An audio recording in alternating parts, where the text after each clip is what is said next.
Sziasztok! Ma arról lesz szó, hogyan kerültem ki Srí Lankára és mik voltak az első élményeim.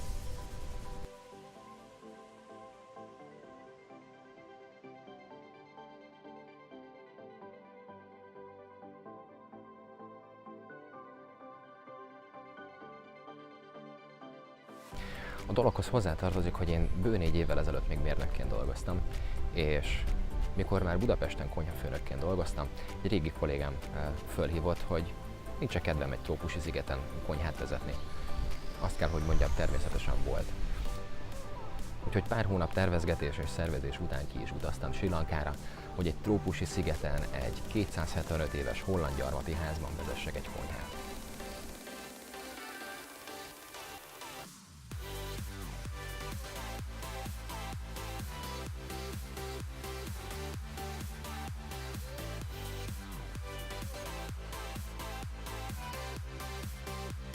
Amint megérkeztem, egy frissen felütött kókuszdióval fogadtak.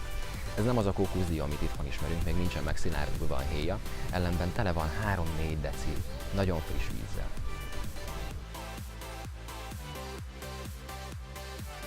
Október közepén érkeztem a szigetre, és ez már a monszun időszak kezdete. És a monszunról eddig csak tanultam, most pedig megtapasztaltam, hogy milyen iszonyatos mennyiségű víz képes lejönni az égből.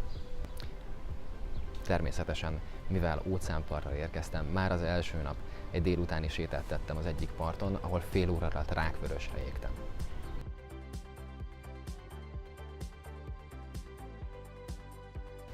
És az a szerencséért, hogy emellett a part mellett lakhattam. Minden reggel lesétáltam az óceánpartra, szívtam egy kis friss levegőt, és aztán indulhatott a nap.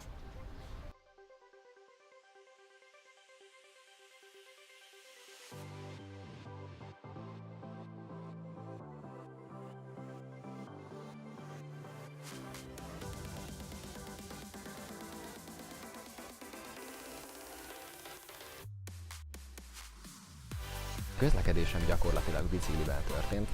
Nagyon sokat bicikliztem, biciklivel jártam minden nap munkába és haza, és ezt végig az óceánpart mellett tehettem meg.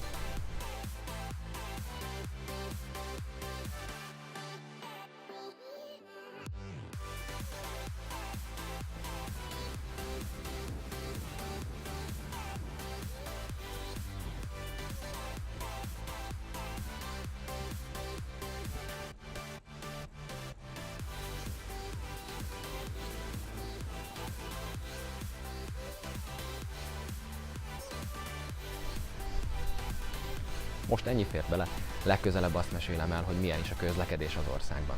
Találkozunk legközelebb is, sziasztok!